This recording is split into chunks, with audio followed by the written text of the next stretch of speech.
I'm live. Hello. I think I named that I'm not feeling well in the title of this live. And that's the reason I'm going live. Because I have a sneaky suspicion that this is fear. This is why I don't feel well. It's fear. And it's fear that is unfreezing in my torso, mostly my gut. That's my suspicion. And I want to talk to you about it because we are learning together as a culture about embodiment and awakening. And I'm deep in the process. So,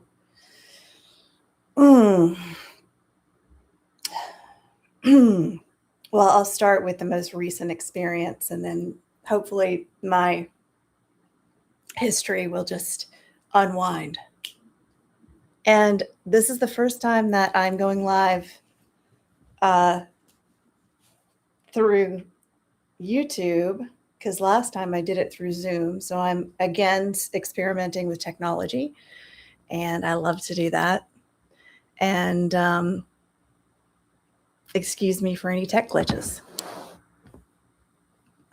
Yeah, well, it looks like Mike is registering. You can see me. All right, good enough. All right.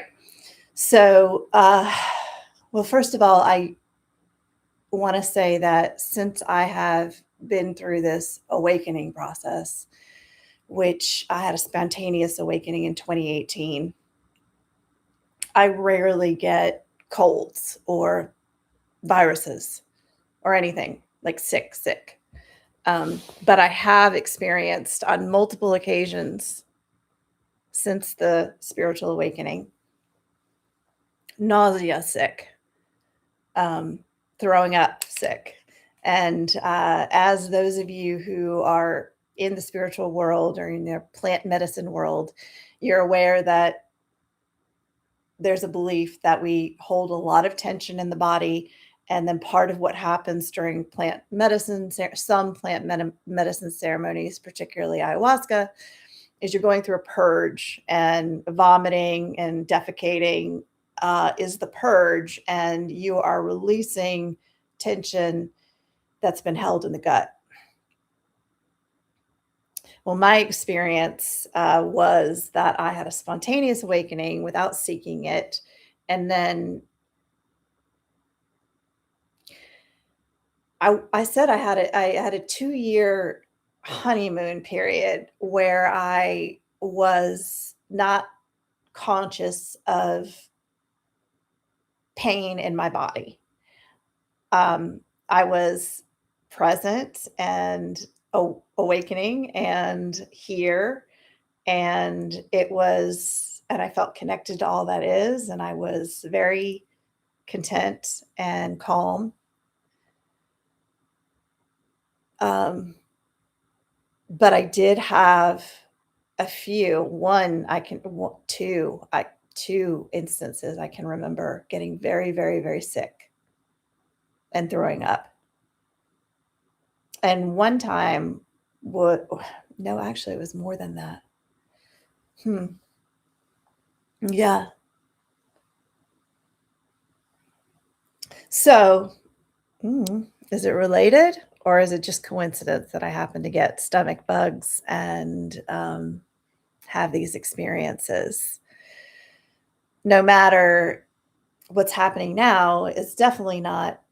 I don't think it's a virus. I think it's emotional. That's my suspicion, and that's why I'm here. So let's talk about that. Uh, so I rarely get virus sick anymore. I have been vomitous sick a number of times, suspecting that it's tension that my body is releasing and relaxing and purging. And recently, the last couple of weeks, I've been feeling terrible. I have believed it has been this new stage of transmutation.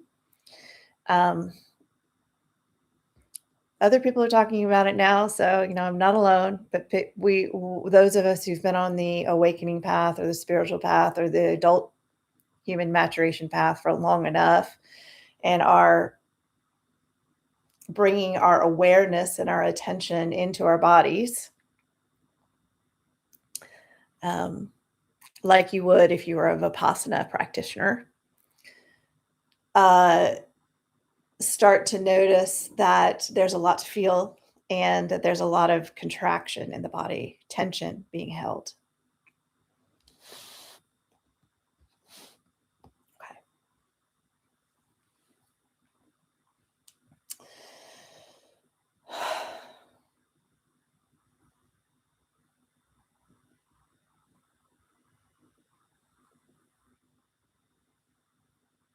And there are many techniques for going into the body and relaxing those sensations.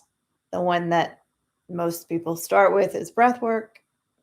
It's a great way to bring your awareness into your interstitial tissues, your lungs, ribs, gut, solar plexus, womb, genitals, perineum. All of that can be reached and enhanced with the breath awareness. And so many of us have practiced breath work. That's probably the most common. And other techniques include deep fascial work, which I also do. I do a practice called bowspring. You can look that up. There's other techniques that are fascially related, but we definitely hold tension. People name it as unexpressed emotion in the fascia. My direct experience during this doing the fascial work is that if there have been many moments in class where I go into a deep stretch and there is an emotional release, and I'm not the only one. Deep, deep sadness in my hips, for example. And I do believe that when these kinds of releases come through, um, it's not mental. It is actually a physical relaxation, or maybe it's a combination between mind body relaxation. And maybe things are being rewired and the body's relaxing. It's all one system. Yeah. So, and I do believe it actually is permanent. It's just that there's a lot. And I've been doing the embodiment work, the intentional transmutation or relaxation or alchemization um, of tensions in the body uh, for years now. I probably started that. Well, I know I started it, I guess 2020, 2021. Mm-hmm. And I organically, again, my whole experience in spiritual awakening was organic. In other words, I didn't go seeking it. And then once I experienced it, I didn't join a Sangha or a community. I didn't even know what that word was because I'd been in my spiritual community had been the mainstream American Jewish community that is not very spiritual. It is more intellectual and social justice oriented. And I mean, we were atheists, spoken out of our mouths. And it's not unusual, actually, in today for people who identify as Jewish to also either consider themselves agnostic or atheist. And we're not going to go into why I think that's true right now, but I have lots of theories. Anyway, um, so I was in that space. I wasn't in the New Age space. In fact, I was very scared and resistant of the New Age space because me and my family and my community, we didn't like it. We disparaged it. We would roll our eyes at it. And so when I was experiencing the awakening into connection, that was my best word back then, was connection, actually. Um, my experience was unity, and my experience was beyond the words. In other words, it was definitely a direct felt experience of feeling connected to all that is. And what happened for me is I was on retreat. I was in like a 45-minute meditation. I had a split second pop. It was experienced as a pinprick of light in deep, deep, deep darkness. And suddenly I'm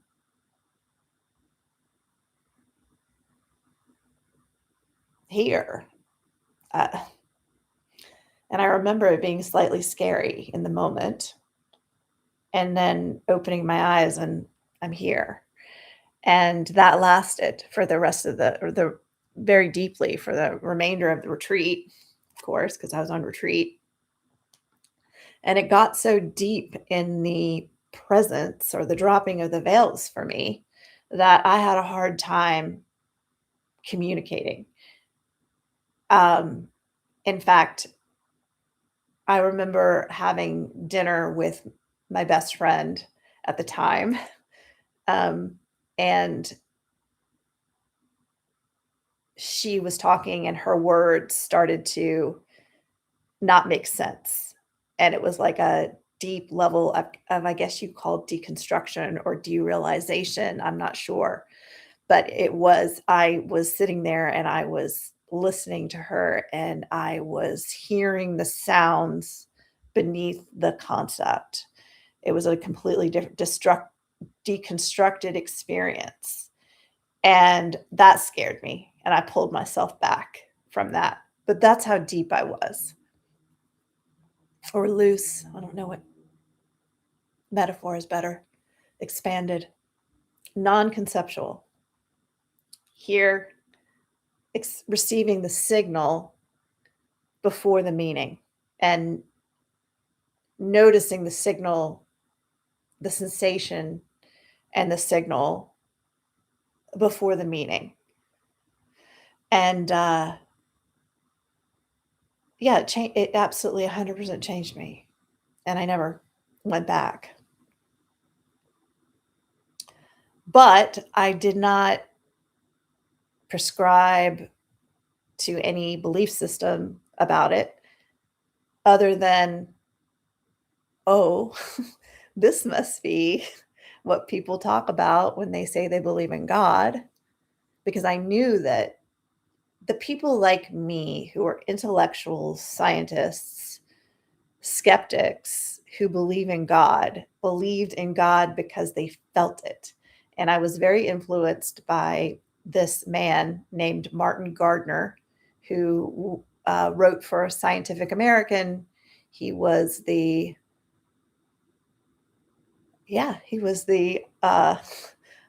author of mathematical games in Scientific American for many, many years. And he was prolific philosophy as science writer.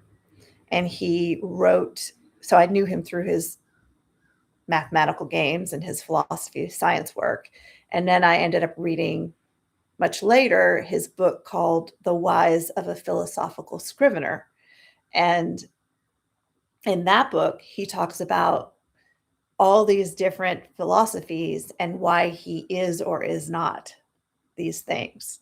And in that book, there's a chapter on his belief in God and his explanation, because there is no logical argument for God, right? I mean, like if you've gone through college and graduate school and whatever, you're no longer, even if you've chosen to hold on to the belief, you know that like there's not a defensible, rational argument. And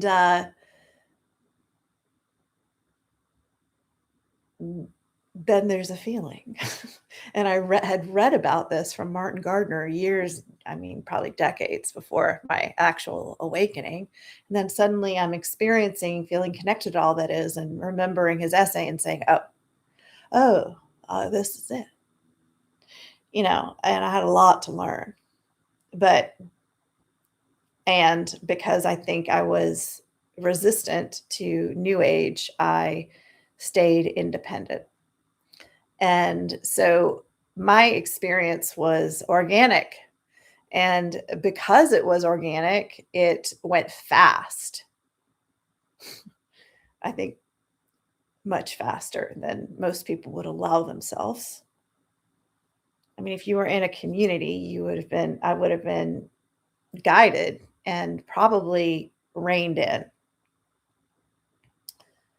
and directed. And goodness, I mean, back in 2018, if I'd gone and found a Sangha or a community, I probably would have been directed out of the body and into my mind and into love and light, and not feeling my feelings, because that was absolutely the dominant paradigm back then.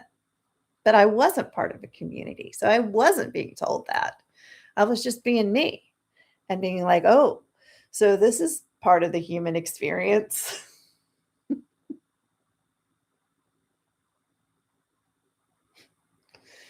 And yeah, there's tons of stories about it. Whoa, what are these stories? Oh, there's the Buddhist story, there's the Christian mystic story, and there's the Kabbalah story, and there's the native tradition stories, and we're all talking similar things. It's like a map of the body. It's like going inside and the inner journey. Something going on here. And so I just followed my own lead. And what it did is it brought me into the body naturally.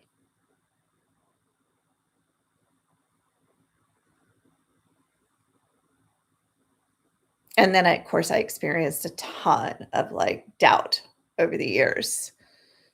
So if I'm starting to go in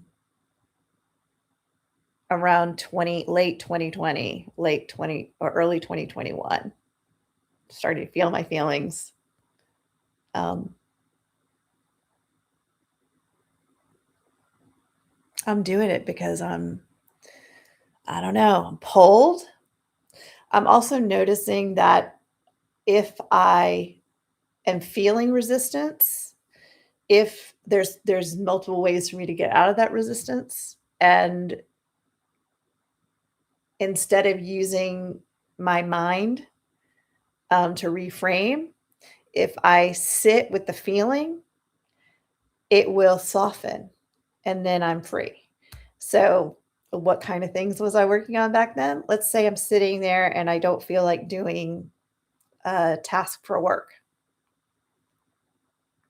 Instead of reframing my mind or using my mind to imagine my vision, or or worse, which I probably would not have done back then, but many people do. Imagine disaster if you don't get it done, to scare yourself into doing it. It's very common. But instead of doing that, or there's all kinds of methods. Asking somebody to hold me accountable, sitting down and making myself do it. Discipline ideas. Instead of doing that, if I would sit and feel the resistance to working on that spreadsheet. In fact, I can feel into the resistance of working on a spreadsheet right now.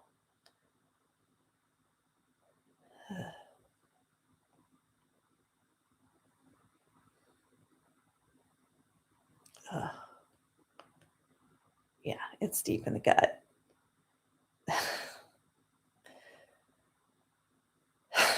Anyway, I would notice if I could put my attention on it and ride the wave, that it passes and then the resistance is gone. And so I was using that as a tool. And in my wisdom, which was that whatever was happening here was not about the story. and that no story was true, and that all stories were partial, and most of them are just stories. They're just stories. They're metaphor. Beautiful metaphor. um, Something deeper was happening, and that it was human, and that I was like just letting it unfold. And I was. But see, I was alone. I was alone in my basement because, well, after COVID, right? I was working in my basement and out of my office in my basement, and feeling my feelings and learning about this natural human process that is obviously, I mean, it's very well codified in Vipassana. But I didn't know Vipassana back then at all. I didn't even know the word. No less that insight meditation actually means body scans. Insight meditation means body scans and feeling your feelings. Well, because it's through the actual putting attention, awareness on the constrictions that they relax. And then on the other end of the relaxation is wisdom and freedom, uh, freedom to move through the world. Oh my gosh, I'm talking and I feel that in my stomach so deeply.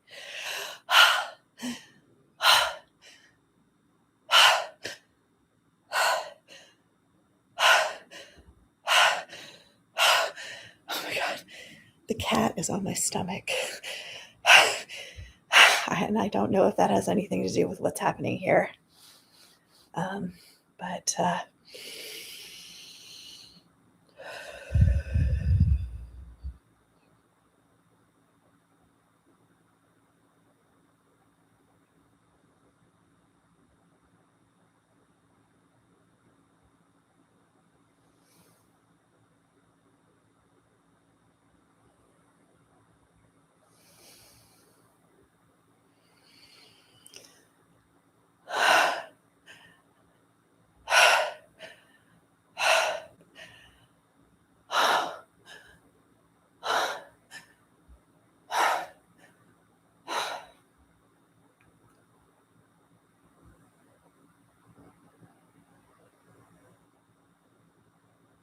mm,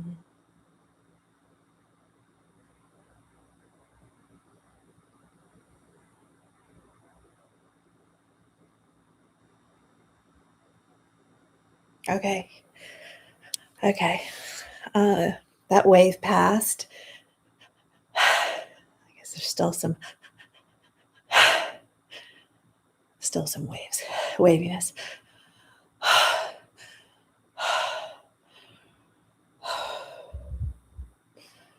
It's still moving. It feels like transmutation. Scott Killaby does a good job. Scott Killaby, look him up. He does a good job of describing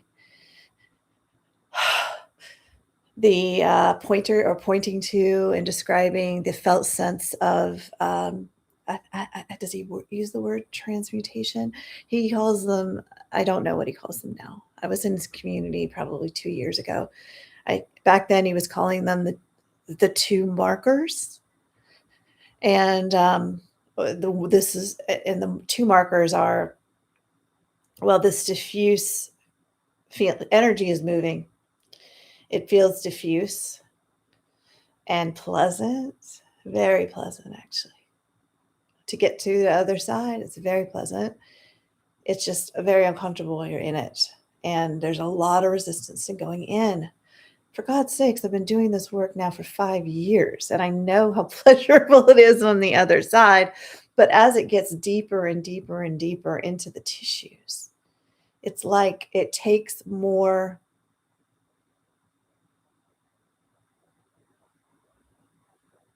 stillness. Oh, fuck. That's what it is. Okay. It takes more stillness to reach it. I don't think you get here through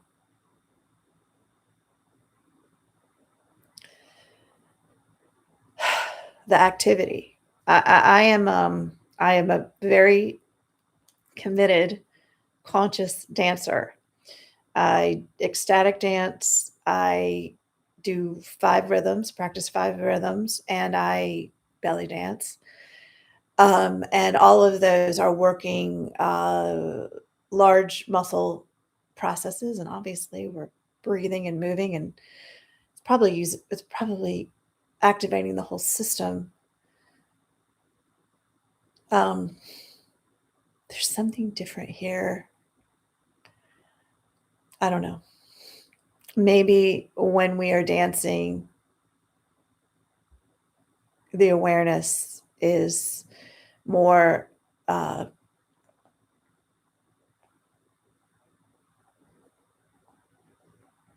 what's the word?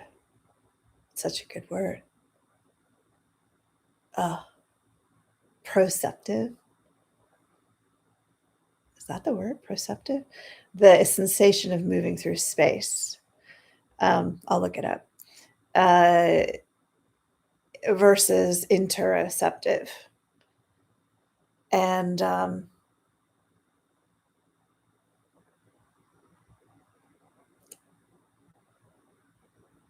my hypothesis is that you're getting somewhere different in all of these different practices. In the sitting, like I'm doing right now, and feeling into the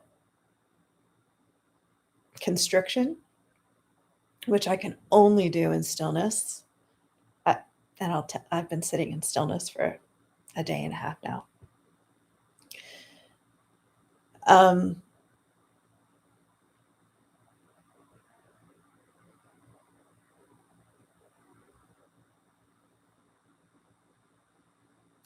It's a different experience than what I have through dancing.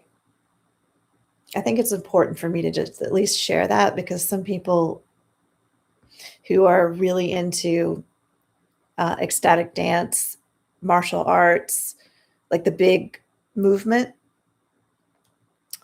aren't so into sitting. And I think that the stillness, and I think that both are important for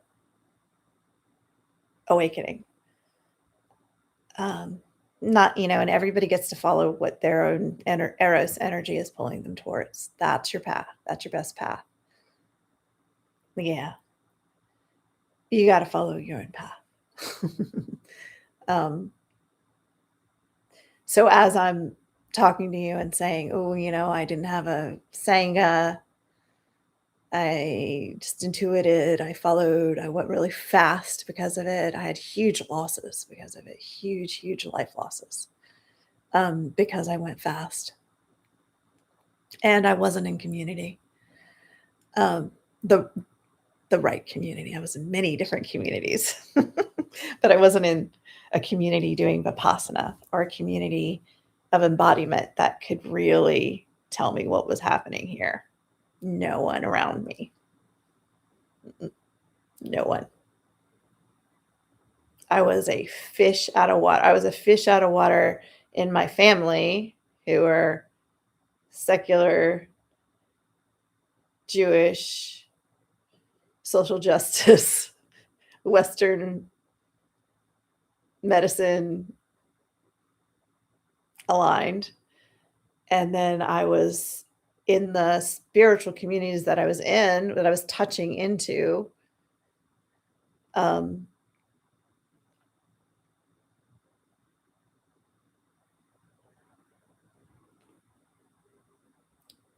was in, let's see, let me name them. I was in a transformational leadership community, which was very external and very masculine in its expression, very outward facing, and not at all trauma informed.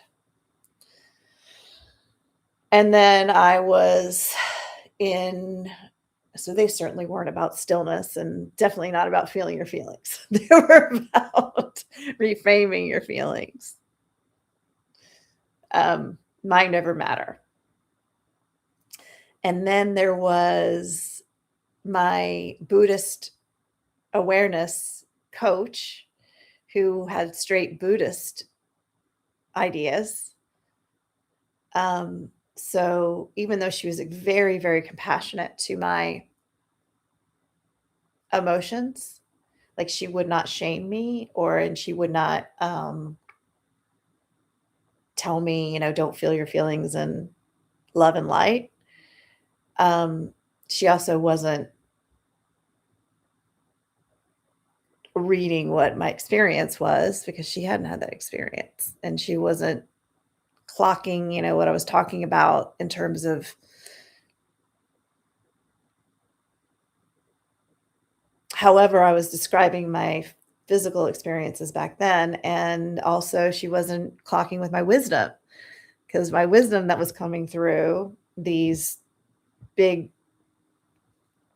releases was when they would come was about equality and that especially in this process of awakening and maturing, um, we need to not be oppressed and not be led. We need to learn to lead ourselves, basically. It's a big journey in developing self-trust and reparenting ourselves so that we can actually put our awareness on our pain. It's very scary. Uh, I think not only did I have a spontaneous awakening, I was at the time very happily married, absolutely in love with my family and my husband. And we had plenty of money. We were very like besides the family health scare that we were collectively going through. I'm not going to say more than that. Um, we were in a pretty secure place, and so I felt safe. Felt very safe. I felt, especially after the awakening. So the awakening to presence. So the awakening to presence, in other words, in the 45-minute meditation, in a moment, I'm here. My nervous system dropped into some sort of more relaxed state, but not completely. I'm still metabolizing. I'm feeling fear in this moment. I feel it as a vibration, constriction. Okay. So, but some drop. And so again, I think there's many layers and a layer of fear dropped. And I was besides the health scare, we were in a very good place. The family was, and I leaned in and I was like, this is something. This is something real. This is important. I don't know what it is. Um, it feels like love. It feels like connection. It feels like God, probably what people talk about as God. But again, I didn't really need to name it. I never would have used the word God back then because I was so resistant to that concept. Um, I didn't need a concept, remember? Because my awakening was that feminine. And I leaned in and went for it. And I didn't know who was like me. And it turns out there's not very many people who have spontaneous awakenings. It's rare. And I had the misunderstanding that people who had been doing psychedelics would be in a persistent state of presence or samadhi. And again, I didn't have the word either. um, so that was another community that I leaned into, was the psychedelic community. Part of me was like, before I went on the retreat in 2018, I'd sold my business in 2016 and started business strategy and leadership coaching um, under my own name, Dr. Rivlins, just hung up a shingle and was seeing clients. And after the awakening, I dropped the business strategy and I leaned into leadership coaching because I believed at that time that this experience that I was having, which helped me feel connected to all that is, was so powerful in its nervous system regulation and my immediate connection with self in a different way, that it was really important for adult maturation, our own ability to lead ourselves and lead others, which I would consider mature. Our own ability to lead ourselves and lead others in fulfilling, our eros. That's truly what I believe. I think that's why we're here. We're supposed to be our own unique expressions, our own unique selves. And what that is it's only you can know. And that's why you have to lead yourself. So there's a lot moving in my gut. Just give me a second. Do you hear in my voice like how low it is in my gut? Mm.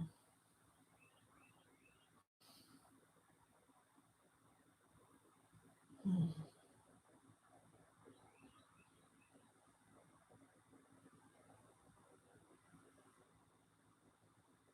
Mm.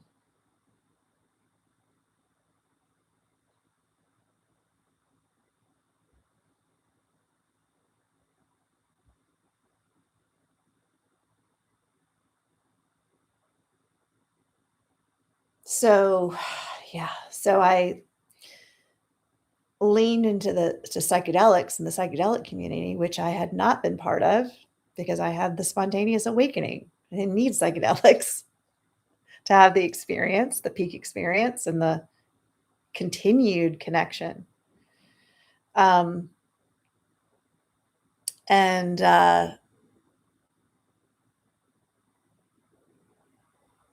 I didn't understand how temporary those experiences were for so many people.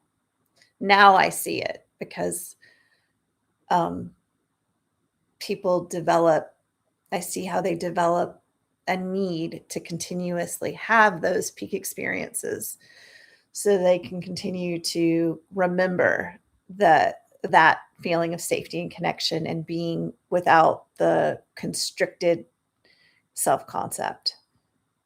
And and that's okay. It's just that I think the only way they're going to ever get to like being able to walk through the world with that without relying on having a mentally driven presence, which is made through compartmentalization, basically. They must do this. They must do the integration work. And then that means that they're going to need to feel their feelings. And that's fucking scary and very vulnerable and not easy and painful and uncomfortable. And there's not very many places that you can do that. There's not very many people that can hold space for you. Most people cannot tolerate big tears or big anger. But, well, that's where the conscious dance comes in. 5 rhythms.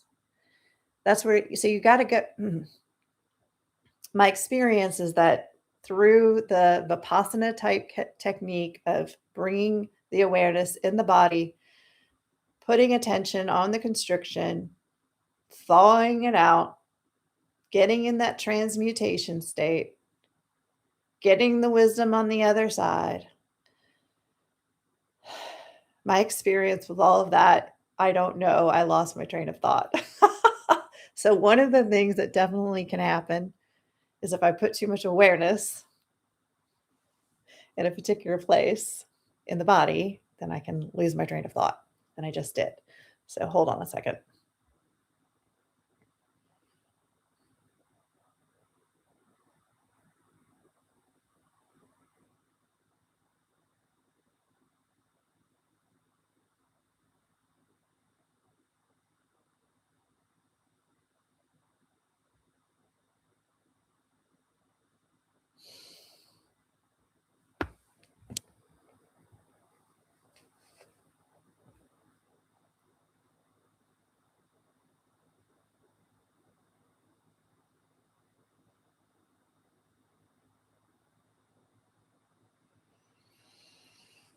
Mm.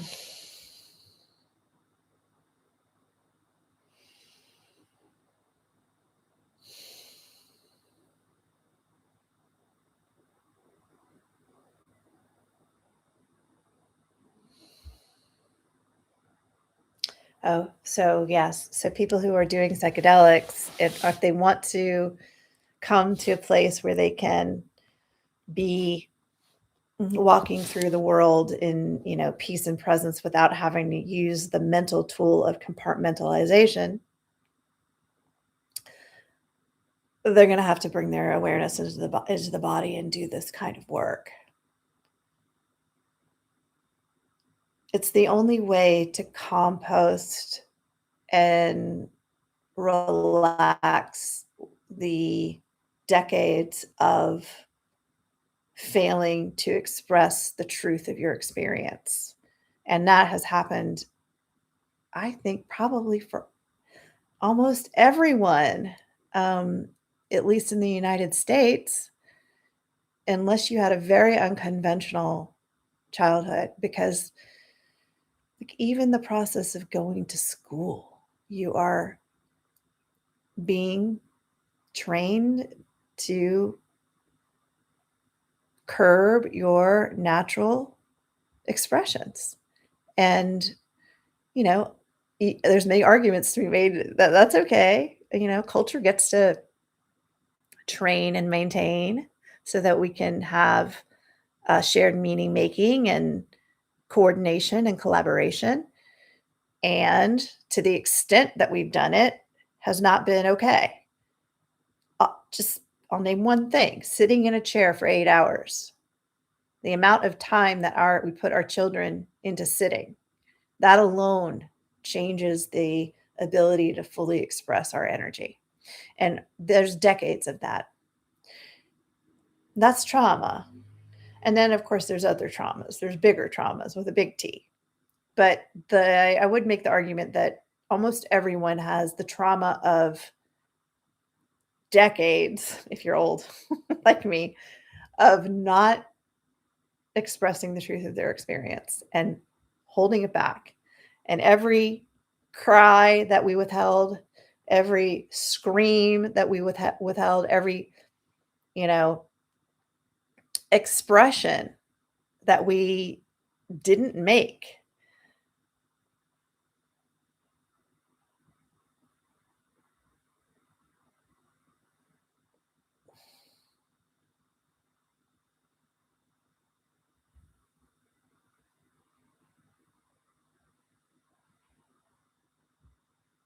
So much. There's so much.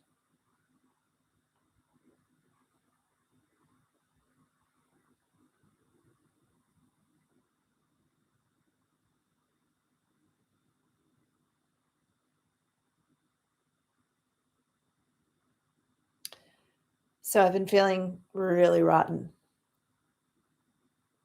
the last few weeks. I had a experience a few weeks ago. I'll go look at the date. I wrote about it. My Facebook page is basically my journal, and I keep a record of like milestones there for myself, but also for my kid who is an adult now, but we were alienated from each other through the the losses, the divorce, and the losses. And they are, my child, again, a young adult, is a young adult. They have their own whole life for adult human maturation. And what I am talking to here, if you believe in that this is a real phenomenon, which, yes, and if you believe the developmental psychologists like Robert Kagan, and if you believe Daniel Kahneman, who's won the Nobel Prize, these men, Maslow, hello, Scott Barry Kaufman wrote a book called Transcenders, either it's Transcend or Transcenders. And it's about Abraham Maslow and his late work. And he wrote about this. He probably had his own experiences over a lifetime of conscious living. And if you are able to be fully expressed, like these men, okay, these men are intellectual giants, and they're alphas. And so they probably did get to express a lot of their energies. And for them, like, probably, I wouldn't be surprised if naturally in their aging process, they became wise and they started to be like, there's two experiences to be had. There's experiencing self, which is right here now, and it's experiencing sensationally, including interoceptive and external